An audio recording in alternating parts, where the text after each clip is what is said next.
Sunday evening. Good evening. I'm just out of the shower. It has been a very long day. No boating today, no biking today. Bike is still not fixed. Bike is supposed to be fixed in the next day or two, thankfully. However, didn't leave a lot of time this weekend because we had chore after chore after chore after chore after thing after thing after thing to do on our list of things to do and accomplish. Most of those things got accomplished, which is good, and no one died, which is even better. So, in the whole big scheme of things, my experience is that work projects tend to get crunchy. We don't happen to see, the same vision, and sometimes things get heated. Thankfully, this weekend we put a cap on that, and we're able to establish some working boundaries to work with each other, some conversations and communications that really worked. So that is a really good indication. And like I reported last night, that piece of catching early what was going on for me, and when that feeling starts to burble up, really getting in touch and tune with what's going on and how do I circumvent going, to the crazy place of anger and hostility and that agitated place, and notice first that I'm gonna go there, that's what's brewing, and then realizing that and tuning into that and being able to squash that and do what I really want to do, which is have quality time and have a deep connection and have some fun, which we did last night. We laughed until we cried. We literally cried. It was so crazy. And I'm so glad to have the ability to laugh at myself, because sometimes these videos freeze on these weird faces that I make, and we just laughed hysterically. And so that felt amazing, because instead of feeling exhausted at the end of the day because we were unkind to each other, there was crunchy stuff, or the anxiety was up and all of that stuff, we were able to do something a little different, which worked, which was great. And really understanding that truly we're always at choice, and it is our personal responsibility to take care of those things. And sometimes I'm good at that, and sometimes I'm really, really not good at that. So taking the good, bad, otherwise, whatever, and really understanding that each experience offers me an opportunity in how I'm going to respond to something. And usually when I'm mindful and I'm being more conscious and energetically aligned with things, then those things tend not to get really out of crazy left field, if you will, as I'm pointing right, but maybe that's left to you. So anyway, understanding that that ultimately, I got a message today, and it moved me. And it was a good friend of mine that's been watching some of these videos and has taken something from what I've said and been able to interpret that into her own life, and through that interpretation has really created some advances for herself, some spiritual growth, some stability, and what I understand, some focus and purpose.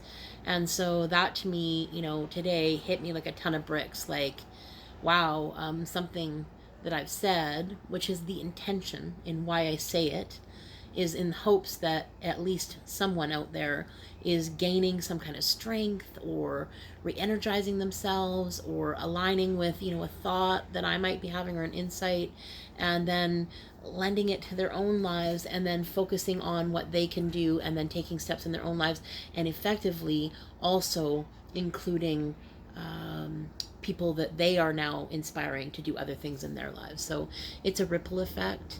That's always been my intention. And in that message, what I'm receiving is that the work that I do is important. The things that I say are important. The things that I want to talk about matter to me, certainly. And I know that they matter to a few others, which is incredible. So that is a profound and amazing feeling, and such a gift of confidence to get this message that said, hey, I just wanted to let you know the impact that you've had, and how it's changed the things that I do, and how that's changed the outcome of where I'm going, how I'm going to get there, what I've been doing, what I'm willing to do, what I'm willing not to do, which is a terrific experience, and I'm so grateful.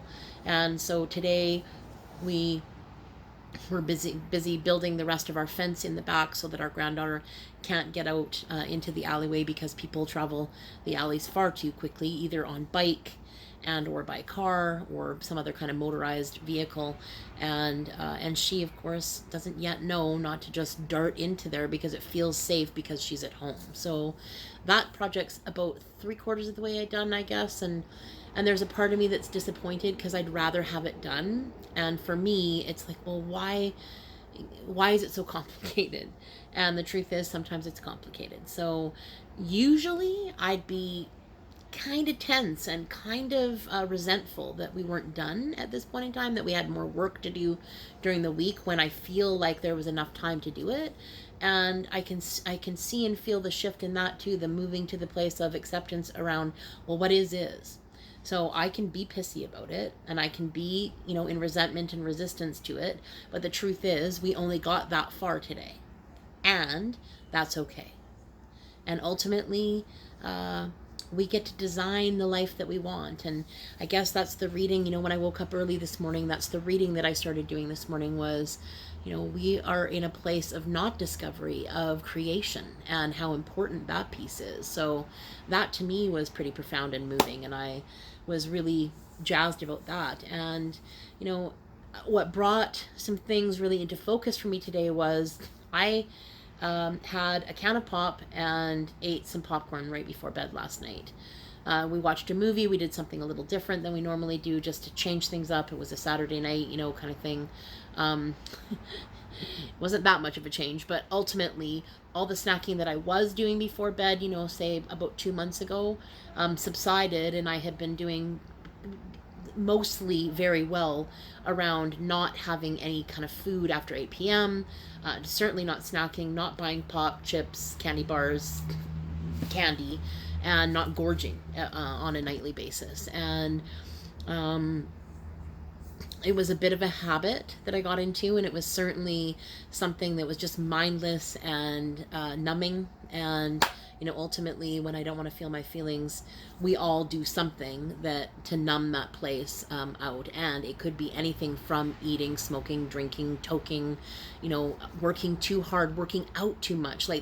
It's too much, watching too much Netflix, whatever that looks like to you, whatever your vice is. And we all know that we have something that we kind of lean on a little bit, and ultimately, about the 4th time after 2 a.m. this morning, when I was up and out of bed and my tummy was not happy with me, and all morning not happy. I woke up feeling dehydrated, feeling like a bag of crap, and I remember thinking, I don't remember tuning into these things before. I think it was just normal and natural that I just sort of always felt meh and a little lethargic and not very energized. And this morning it hit me just how profound some of those changes that I've made are.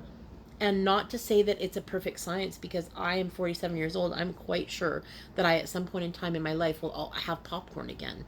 I guess it's the quantity that I had, certainly when I ate it, why I ate it, all those things contribute to what's really going on underneath all of that. So today I really reestablished and reevaluated getting in tune with and really understanding that my body is sending me a signal that says that is not good. We don't like that. We like what you've been doing so much that when you did this, we didn't know what to do, and just freaked out. And the body is so amazing, and I'm learning about it. And when I can pick my own food from my own garden all around me, it certainly makes it easier to eat more nutritionally. I'm more driven and more pulled to do that. So that feels amazing. And ultimately, every day is by design. So, I've got some things in my week this week that I'm looking forward to, and ultimately at this point in time, I'm just ready to rest my head and to understand that every day is full of learning and opportunities to do so, opportunities to respond to things, opportunities to experience things. And my greatest hope is that you've experienced some sort of joy today, that you've had some sort of release or deep connection with someone, that you've created joy for yourself today. Maybe you played today and you haven't done that in a long time. Whatever it is that you're looking to create more of, give yourself permission to do so. So much love out there. And my greatest hope is that you pick some of this up if it works for you, and you carry it along, and you apply it to your own life, and interpret it how you want to, and make the best out of things, because that's all we can ever do, is do our best. So so much love. See you tomorrow.